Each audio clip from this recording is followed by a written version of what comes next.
Bonjour à tous et à toutes, j'espère que vous allez bien. Aujourd'hui on s'intéresse à une politique un peu à contresens du reste de l'Europe, déchirée par les guerres de religion.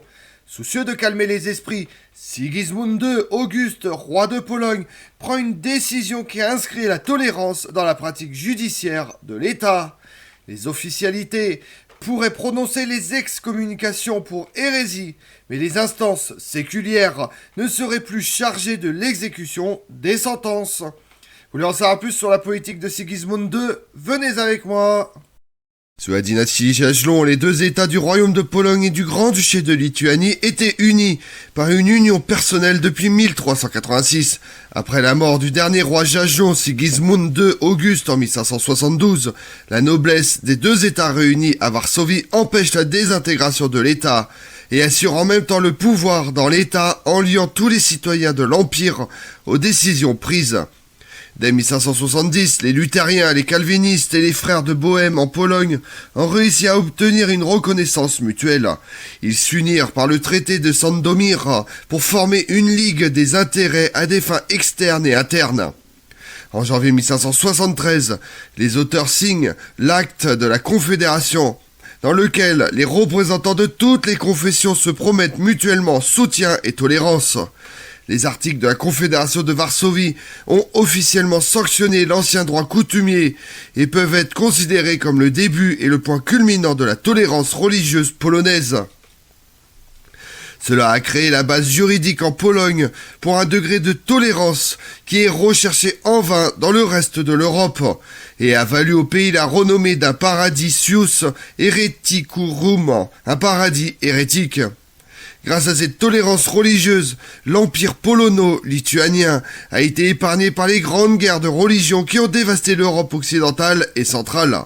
Cependant, le protestantisme ne s'est pas profondément enraciné dans la paysannerie sur le territoire à l'exception de la Prusse polonaise et des duchés de Prusse, de Courlande et de Livonie. Avant même la naissance des mouvements réformateurs, la Pologne et la Lituanie semblaient divisées de l'intérieur. Dans les premières décennies du XVIe siècle, personne ne pouvait annoncer si la réforme trouverait sans embûche une place parmi les autres confessions déjà établies, ou si elle bouleversera profondément les fragiles équilibres existants. D'une part, la Pologne eut le temps de produire une réponse originale au déversement de nouveaux courants religieux, devenant une terre d'asile pour les exilés de toute l'Europe. D'autre part, elle-même fut profondément remodelée et vers les années 1660 vit fondre l'éclatement religieux au profit du catholicisme. Faut-il y voir un long cheminement ou un retournement de situation marqué par la circonstance? Un des moyens de répondre à cette question est d'observer à différentes échelles les évolutions des cadres religieux de l'espace polono-lituanien. En effet, la réforme protestante arrive en Pologne dans sa version luthérienne par les artisans et les marchands allemands établis dans les villes de la Hanse et celles de la Grande Pologne. Les grands centres de la Prusse royale devinrent des foyers protestants dès le début des années 1520. Toutefois, les succès précoces de la nouvelle doctrine ne furent pas perçus au départ comme une révolution religieuse. Les Polonais y voyaient la religion des Allemands, une nouvelle confession communautaire.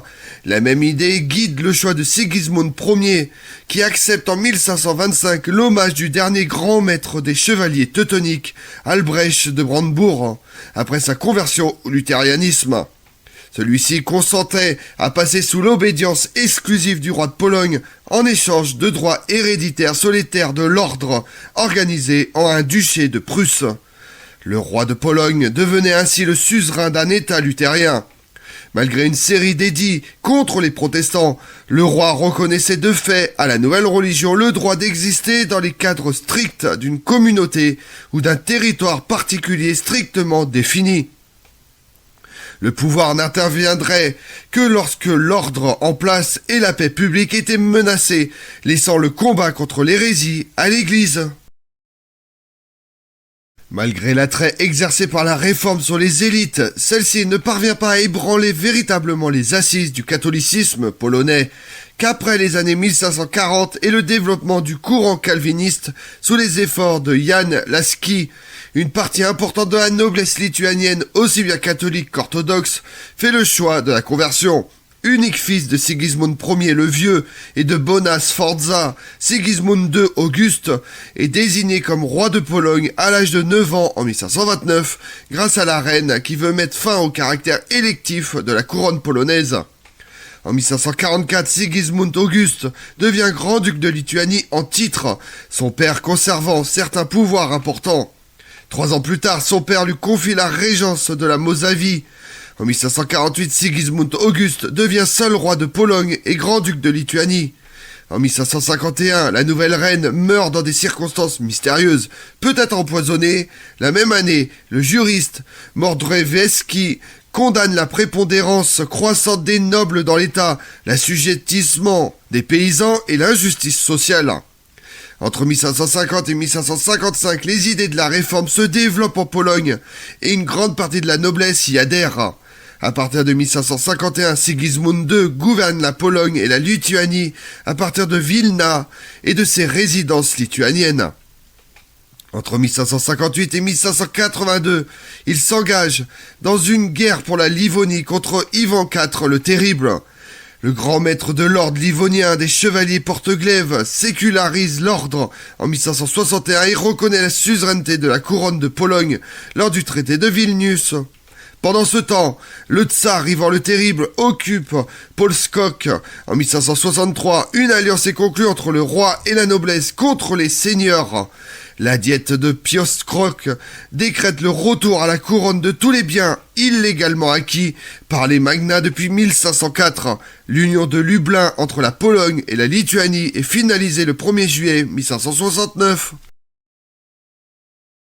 Dans la seconde moitié du XVIe siècle, la Confédération offrait un paysage réformé divisé en 2 ensembles. La Grande Pologne, à majorité luthérienne, et la Lituanie, l'Est de la Petite Pologne, et la Volhynie, où dominait la confession de Genève.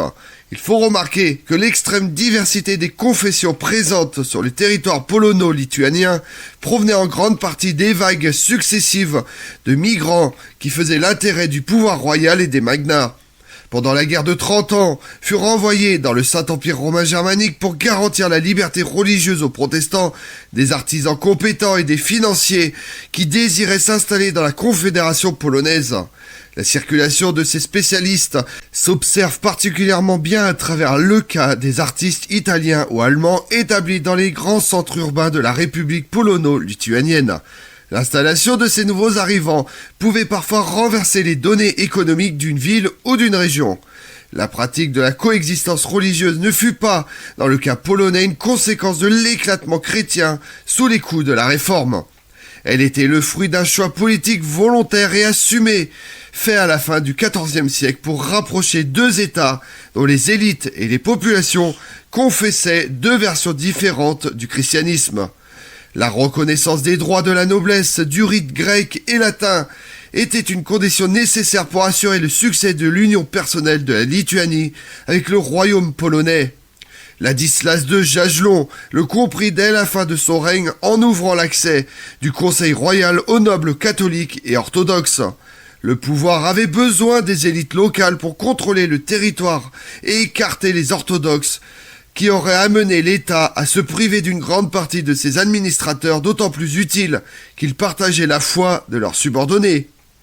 En 1569, la question se pose de nouveau du point de vue statutaire et la réponse donnée à Lublin fut de reconnaître la pleine égalité de droits entre nobles polonais et lituaniens. Le fondement de cette tolérance était ainsi perçu comme l'un des reflets de la liberté nobiliaire. C'était un privilège dont pouvait jouir chaque noble en son statut de membre. La Confédération de Varsovie, votée le 28 janvier 1573, ne fait que reconnaître un principe déjà en place. Elle garantit par écrit les divers acquis de la noblesse en matière religieuse et civile qui avaient été accordés aux orthodoxes depuis les unions lituaniennes, puis revendiqués par les protestants au cours du XVIe siècle.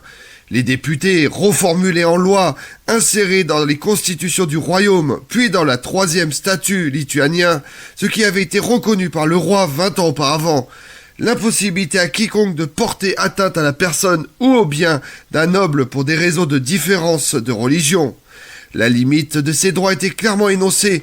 Nous n'entendons cependant pas, par cette confédération, déroger à l'autorité des seigneurs, tant spirituels que temporels, sur leurs sujets, et nous maintenons l'obéissance des sujets envers leurs seigneurs. Bien plus, si quelques licences se produisaient sous prétexte de religion, tout seigneur pourrait, comme cela a toujours eu lieu, punir selon sa conscience le sujet désobéissant, tant dans le domaine spirituel que temporel. Il faut comprendre dans cette réaction comme un texte de circonstance qui voulut profiter d'un moment de faiblesse du pouvoir royal pour réaffirmer une pratique menacée par la réforme catholique. Confrontés aux évolutions qui dépassaient les frontières de la République, les nobles tentent ainsi d'établir un rempart destiné à conserver les assises politiques et sociales de leur État. Lors de la diète de convocation, la majorité des députés, y compris les catholiques, signent l'acte de la Confédération de Varsovie, mais tous les évêques, à l'exception de celui de Cracovie, manifestent une vive opposition. Jusqu'au milieu du XVIIe siècle, les prélats catholiques et une partie intransigeante de la noblesse mènent campagne lors des diètes pour annuler le document. La pratique de la tolérance polonaise suscite l'incompréhension et parfois de nombreuses critiques dans les autres pays d'Europe. Comme on l'a vu, la Confédération de Varsovie est un acte juridique et politique promulgué par la noblesse polonaise lors de la diète le 28 janvier 1573. Cet accord considéré comme le compromis le plus abouti dans le contexte des tensions religieuses nées de la Réforme en Europe. Fixer les conditions d'élection du roi de la République des deux nations et garantit l'égalité et la liberté de religion à toutes les confessions. Je vous remercie d'avoir suivi cette vidéo en ma compagnie. Si vous voulez connaître mes autres vidéos, retrouvez-moi chaque matin à partir de 6h45 sur ma chaîne YouTube Tout sur l'Histoire avec Damien, mais également sur les réseaux sociaux, Twitter et Instagram, Histoire Damien. Et pensez à liker, commenter et vous abonner. Je vous remercie à tous.